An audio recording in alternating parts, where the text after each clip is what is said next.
Death in the modern world. When I first came to the West, I was shocked by the contrast between the attitudes to death I had been brought up with and those I now found.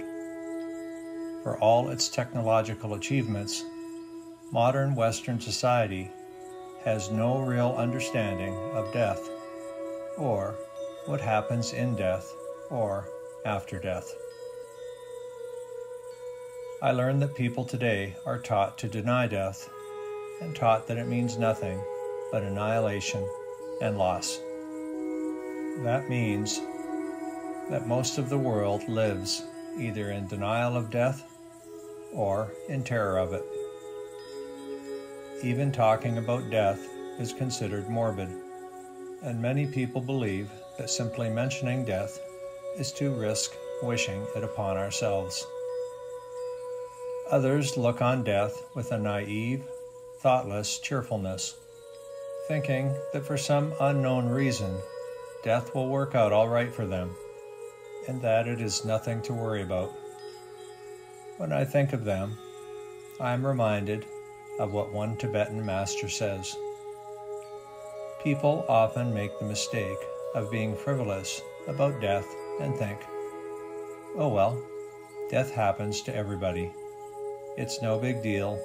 It's natural. I'll be fine. That's a nice theory until one is dying.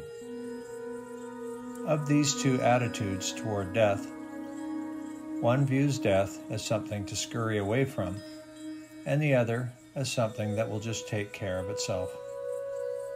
How far they both are from understanding death's true significance.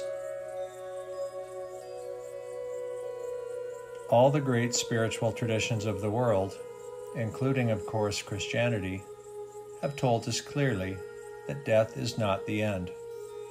They have all handed down a vision of some sort of life to come, which infuses this life that we are leading now with sacred meaning. But despite their teachings, modern society is largely a spiritual desert, where the majority imagine that this life is all that there is. Without any real or authentic faith in an afterlife, most people live lives deprived of any ultimate meaning.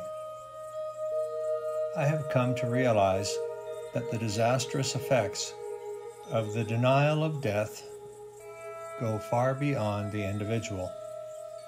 They affect the whole planet. Believing fundamentally that this life is the only one, modern people have developed no long-term vision.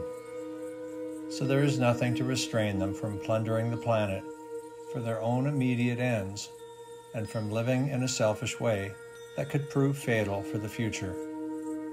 How many more warnings do we need, like this one from the former Brazilian minister for the environment responsible for the Amazon rainforest? Modern industrial society is a fanatical religion. We are demolishing, poisoning, destroying all life systems on the planet. We are signing IOUs our children will not be able to pay. We are acting as if we were the last generation on the planet. Without a radical change in heart, in mind, in vision, the Earth will end up like Venus, charred and dead. Fear of death and ignorance of the afterlife are fueling that destruction of our environment that is threatening all of our lives. So isn't it all the more disturbing that people are not taught what death is or how to die, or given any hope in what lies after death? And so what really lies behind life? Could it be more ironic that young people are so highly educated in every subject except the one that holds the key to the entire meaning of life, and perhaps to our very survival? It has often intrigued me how some Buddhist masters I know ask one simple question of people who approach them for teaching. Do you believe in a life after this one? They are not being asked whether they believe in it as a philosophical proposition, but whether they feel it deeply in their heart.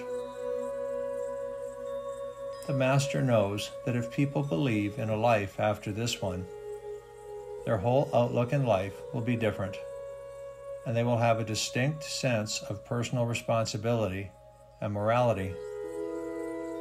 What the Masters must suspect is that there is a danger that people who have no strong belief in a life after this one will create a society fixated on short-term results, without much thought for the consequences of their actions. Could this be the major reason why we have created a brutal world like the one which we are now living? A world with little real compassion.